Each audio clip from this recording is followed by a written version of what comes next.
ये कहानी एक छोटे से गांव में रहने वाले एक गरीब किसान की है जिसका नाम रामू है। रामू का पूरा परिवार कृषि पर आधारित था और उसकी मुख्य आय खेती से ही होती थी।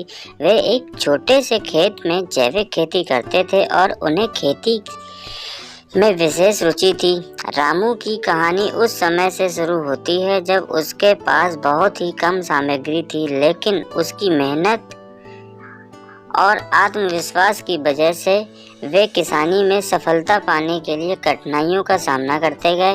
वे सिर्फ जैविक खेती की तरफ ध्यान केंद्रित करते और खेत में उर्वरकों की बजाय उर्वरक की जगह खेत में खाद प्रदान करते थे। अपनी मेहनत और संपूर्ण से रामू की खेती धीरे धीरे बढ़ने लगी। उसकी पैदावार में बढ़ती गई और उसका मुनाफा कमाने की क्षमता में वृद्धि हुई। वे अपनी उत्पादों को स्थानीय बाजार में बेचते और इससे उनकी आर्थिक स्थिति में सुधार होने लगा। रामू की सफलता उसके परिश्रम और संघर्ष सहनशीलता की कहानी है। उन्होंने कभी हार नहीं मानी और हमेशा आगे बढ़ते गए, प्रयास किया और कहानी गांव में लोगों के प्रेरणा स्रोत बनी और उन्होंने दिखाया कि महत्वपूर्ण कदम और मेहनत और संघर्ष। इस कहानी से हमें ये सीखने को मिलता है कि सफलता पाने के लिए धैर्य और परिश्रम अत्यंत महत्वपूर्ण होते हैं। चाहे आप किसी भी क्षेत्र में हो, रामू की तरह हमें भी लक्ष्यों पर प्रति पक्षपात नहीं करना चाहिए और निरंतर प्रयास करते रहना चाहिए।